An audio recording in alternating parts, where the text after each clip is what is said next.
Welcome everybody to evening meditation in the third week of Advent.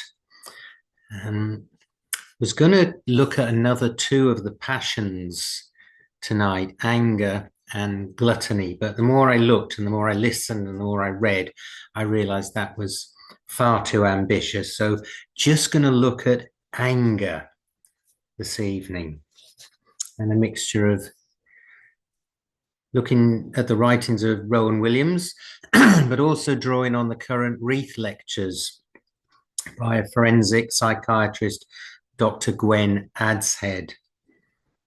Interestingly, the early Christian writers, Rowan Williams suggests, had a slightly soft spot for anger, recognizing that it can be used positively as an energetic and transforming response to the failures of ourselves and our world, but it is complex, because while it can be healthy if properly managed, it can take a pathological form that leads to hatred and violence. And that's very much the theme of Dr. Gwen Adshead's lectures.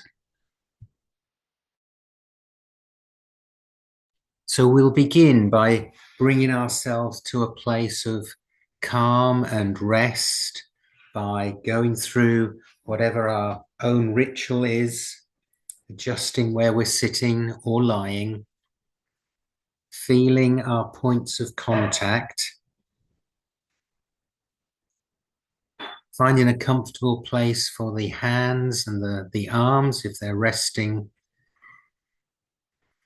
closing our eyes or lowering our gaze, and then taking two deep cleansing breaths in through the nose and out through the mouth.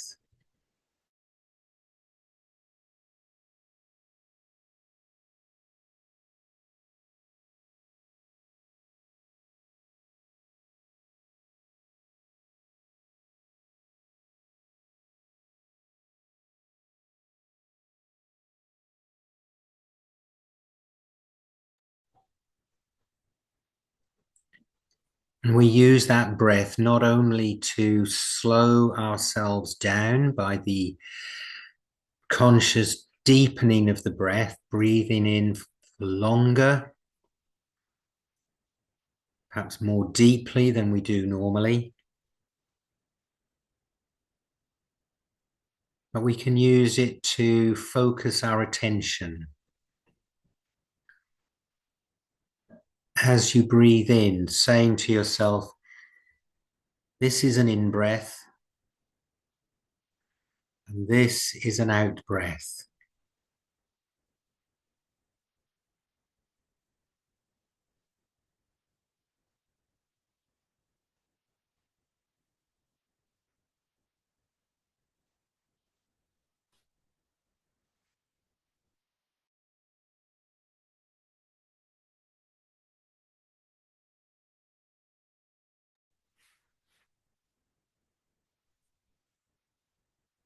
An interesting exercise just to notice how long you're able to continue with that mantra until you lose it and the mind perhaps goes somewhere else. So I can prompt you to just notice whether the mind has gone elsewhere. And if it has, simply use the breath to bring your focus back there and to allow those other thoughts to subside.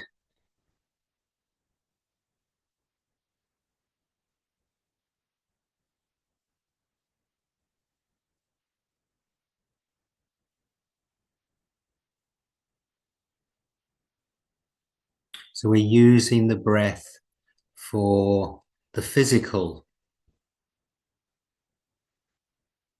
I'm sure your heart rate has probably already slowed down slightly.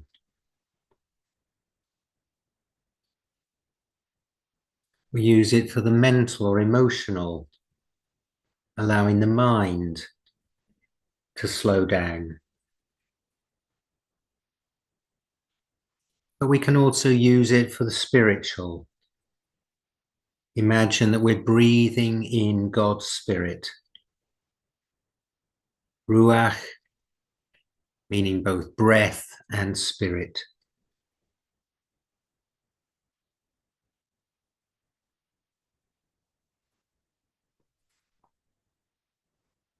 So now the mantra might be breathing in calm.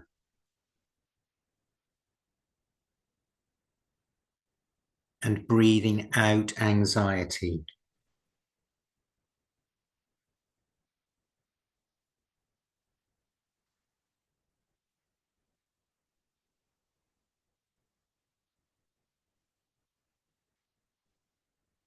Breathing in peace.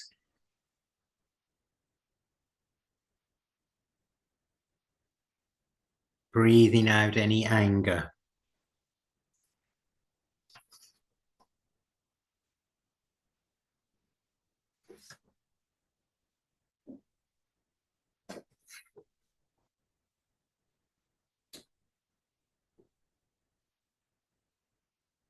Breathing in the divine energy. And breathing out any blockages, any barriers.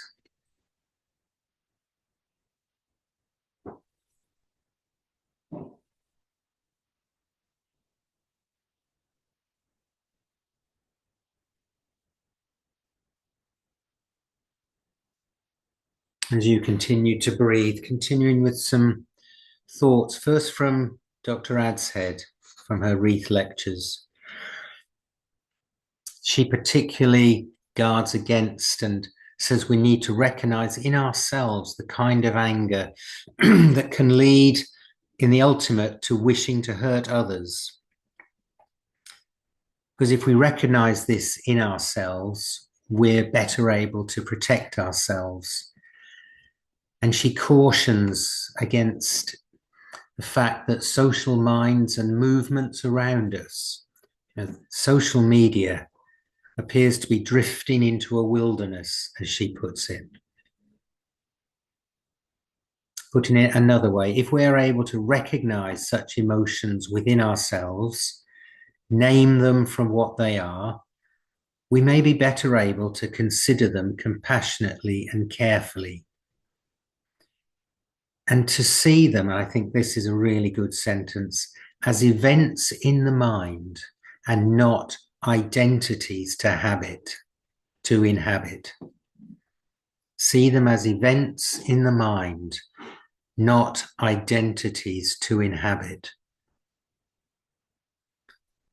She quite clearly distinguishes between going down a route so that you have an evil state of mind and being an evil person. She's quite clear that it's the former that is almost always the case, an evil state of mind, not an inherently evil person. And there's much in her lectures about how people get to that position, how previous bad experiences can take them to that position, how there are various steps which we can see in the media around us that can take us there. And to counter that, she says cultivation of goodness is so important. Cultivating and practicing goodness. Practicing compassionate and grateful states of mind act as a protection.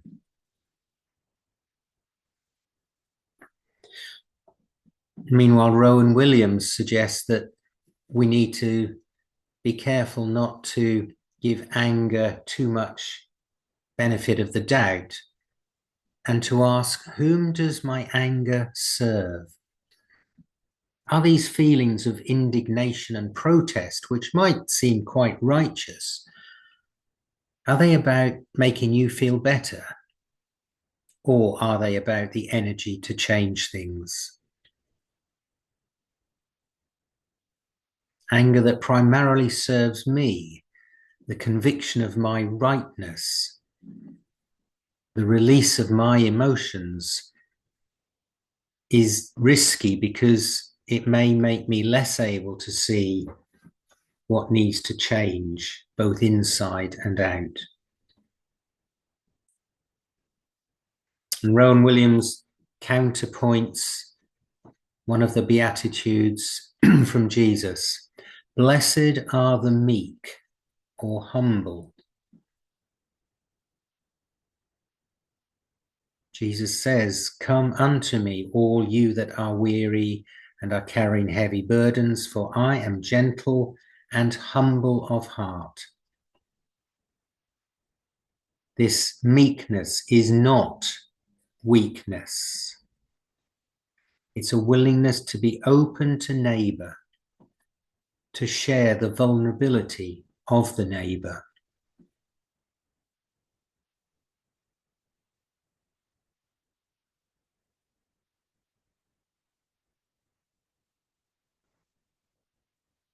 Reconnecting with what we are as created lives in the stillness of a proper humility.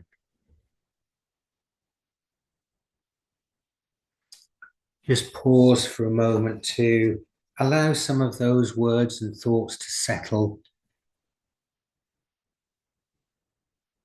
to note any emotions that arise from that.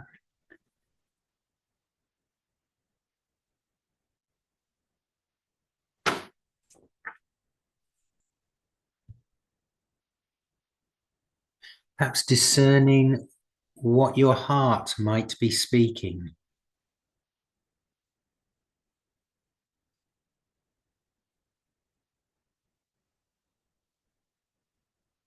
Whatever it is, that message is what you need right now.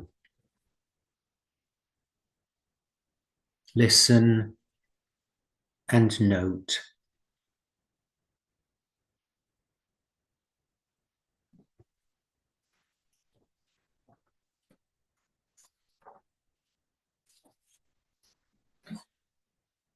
And we can pick that up again in our longer silence, which we'll go to with a poem from Godfrey Rust, which he has set to music, but I'm going to read it. It's called Lay Down My Angry Heart. Since I was a little child, if someone crossed me, I was wild. Day by day, it became my way. I grew with a selfish heart, became a man with an angry heart. And if you know me now, I'm as nice as pie, till you cut me up, then the sparks will fly. Or I'll cut you dead for what you said, when I speak from my selfish heart, or keep my silence with my angry heart. Angry heart is a long, hard ride. It rules with fear, it swells with pride. Open the gate to a world of hate when you speak from your selfish heart, or keep your silence with your angry heart. Anger grows, it never ends. Hurt your loved ones, you lose your friends. What a sad surprise to realize I'm a slave to my selfish heart, in prison with this angry heart. Jesus said, there's another way to bring your soul to the light of day. Forgive if you want to live. Have my spirit in your selfish heart. Bring peace to your angry heart. And Jesus, when it came to your time to die, the angry crowd shouted, crucify. You said, my work is done. Forgive each one. You died with your breaking heart, and you rose with your loving heart.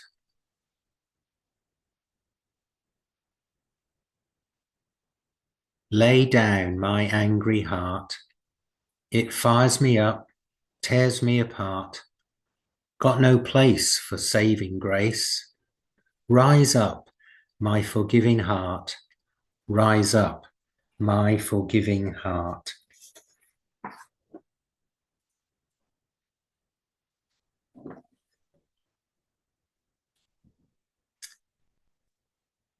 And so we'll go to our longer period of silence, taking whatever words are speaking to you. Perhaps lay down my angry heart, or rising with a loving heart. We'll go with music from Salt of the Sound. First lines, who am I? Who am I when I can live so freely?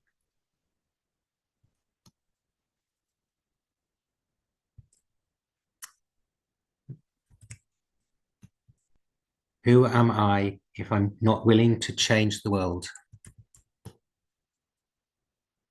Should I let it in? Should I fight the fight?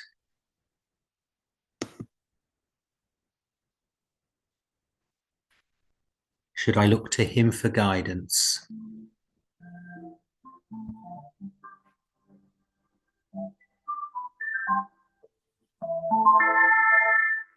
And help me see the light.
So we come out of our silence,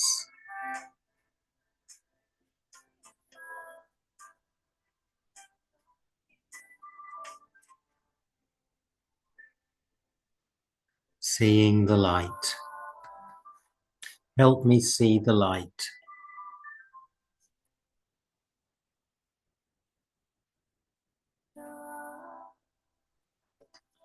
Change the world.